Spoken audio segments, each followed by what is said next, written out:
I want to talk about habits that can make the work and the job even better. I want to focus on the work side of things, being an audio editor or podcast editor, rather than talking about life habits like you've got to exercise and sleep well, etc. All right, let's have a look at our list and then go one by one. Number one, templating.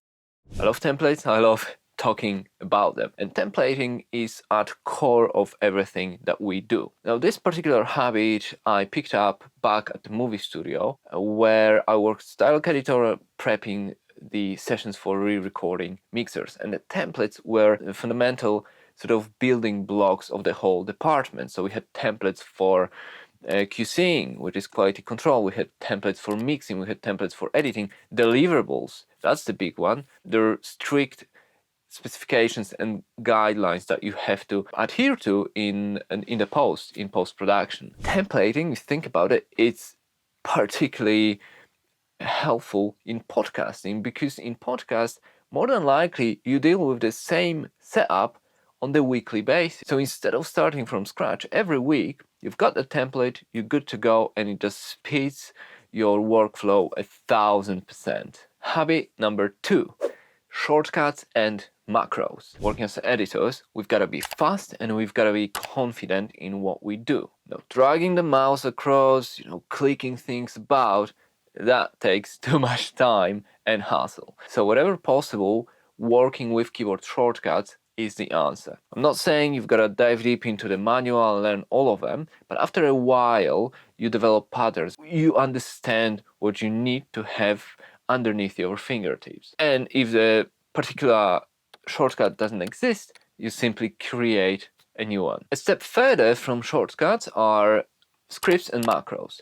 And these are actions that can be run and activated by a click of a button. A program like SoundFlow is an excellent piece of software that allows you to do that with ease, and I've used that before. So I had let's say a bouncing script or copy paste or something like that, and then you just control it on your tablet.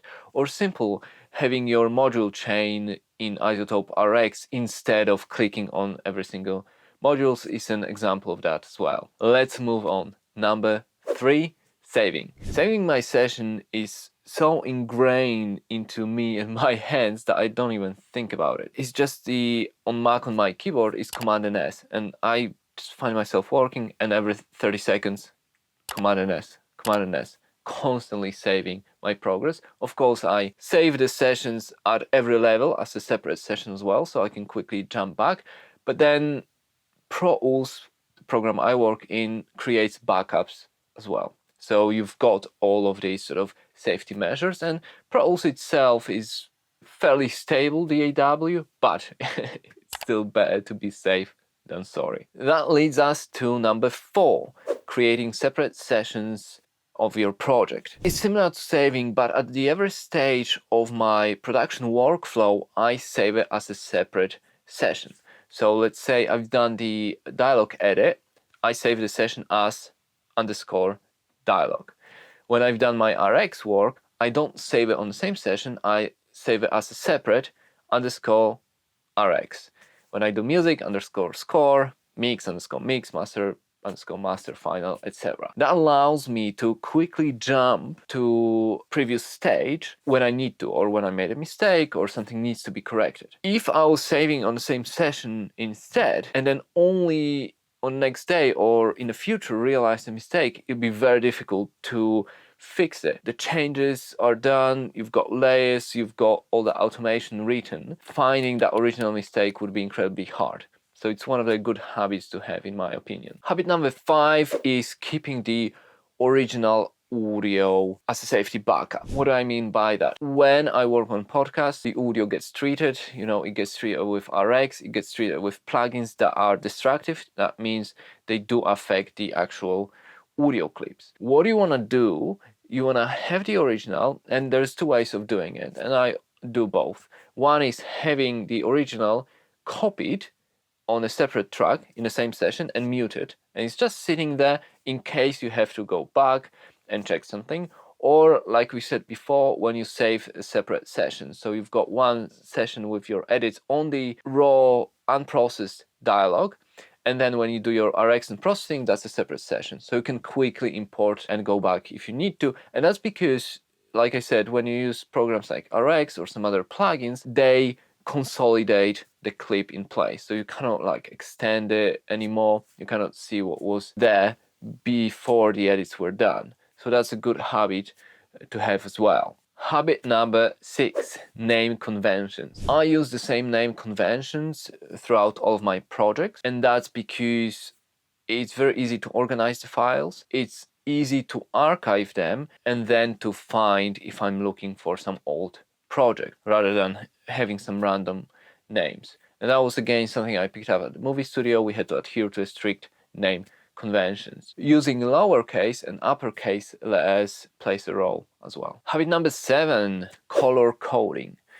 Color coding is important and it plays 2 roles in my workflow. One is color coding the folders. Now, with Apple OS now, you leave colored tags on your folders, you can do that, and files. With these little tags, I indicate the project that's finished, that's work in progress, that's just started, stages of the project. So that's one way of using these colors. And the second is within the session itself. So in Pro Tools, my tracks follow the same color conventions across all the projects, and I use them to have a distinction between the main narration, the clips, additional interview clips, additional people, the music, so the score, my mixed basses, and of course, master track. On top of that, I use a color convention on clips itself.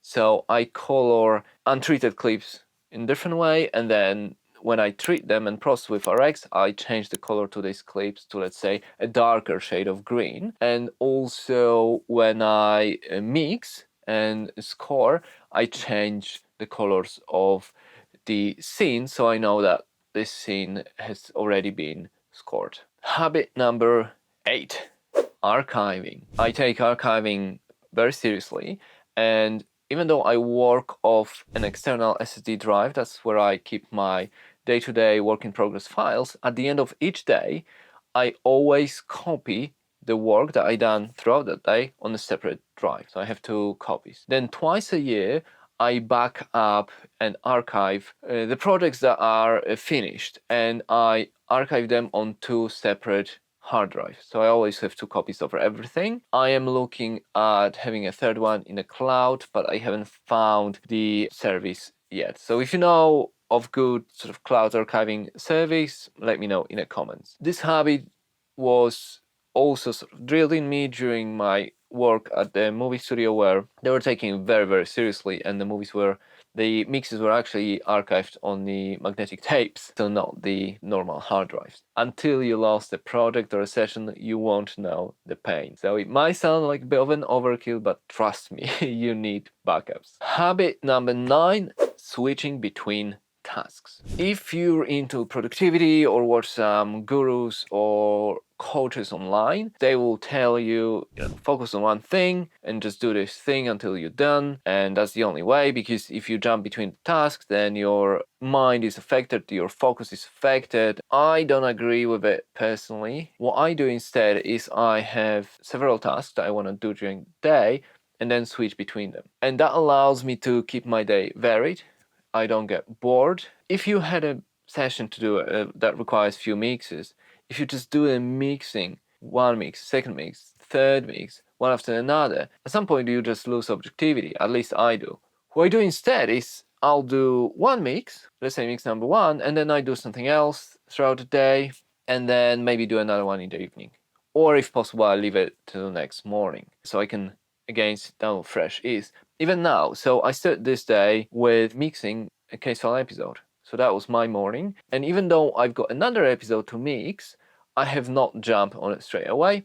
I took a break to record a couple videos for YouTube. If I was to record like 10 videos in a row, by video number 3, I'll be checked out. Like I'll be like, okay, I want to finish now. It's a habit that I developed for myself, but maybe it's something that you think about rather just do like, okay, just one thing for a whole day. And habit number 10, take breaks. It is very important to get up and take a break every 45 minutes, even less, have a tea, even walk around the flat, do something else instead, even if it's 5 minutes. Like I guarantee it will help you in your work rather than sitting and just listening to something for like 3 hours straight. Every time I done that, every time I overworked it without break, I suffer from migraines, headaches in the evenings, and just low energy. And we're done.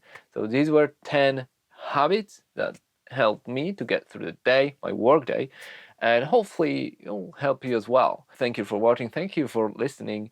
If you enjoyed it, hit that like button, and I'll see you later.